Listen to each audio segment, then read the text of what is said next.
Здравейте, приятели! Трогната съм от сърдечните ви честитки по повод именния ми ден.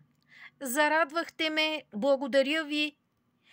В действителност, моето име е до известна степен прикачено към списъка на имената, свързани с този ден.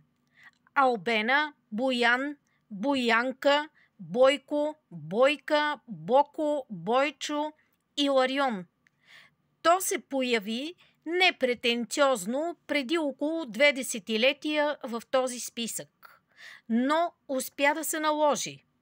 И вие с вниманието ви ме накарахте днес да се почувствам специална.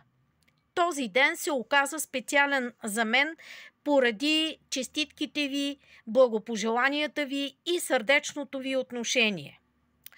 Но кой е основният именник днес? Това е свещеномъченик Боян Енравота, княз български, отбелязан в календара на Българската православна църква.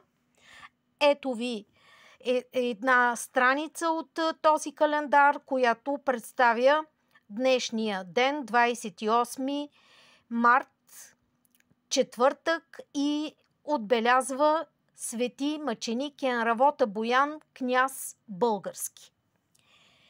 Енравота е син на хан Омуртаг и внук на хан Крум.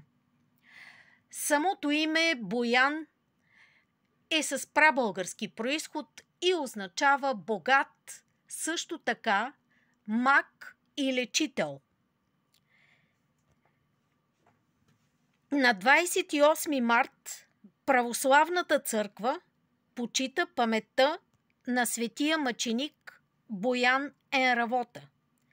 Той е първият български мъченик за вярата и първият канонизиран светец.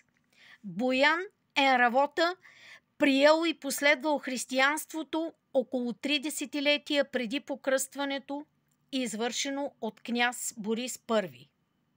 След предсказанието му, че християнската вяра ще се разпространи широко по българските земи, Енравота е бил посечен с меч, но предсказанието му се сбъднало само след 3 десетилетия.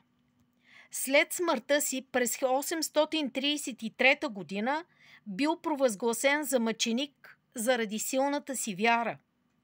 Така под църковното определение мъченик Боян Енравота става първият светец от български произход в историята и в науката за светците, наречена агеология.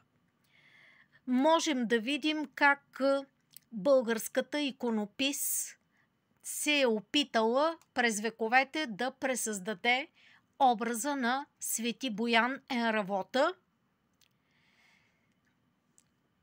отбелязван от православната църква днес. Виждаме, че неговата популярност в иконописта е голяма. Нека да обърна тук внимание, че свети Боян Енравота е патрон на православна терапевтична общност у нас, чиято дейност е лечение на хора с зависимости. Православната общност свети Боян Енравота работи на територията на град Варна.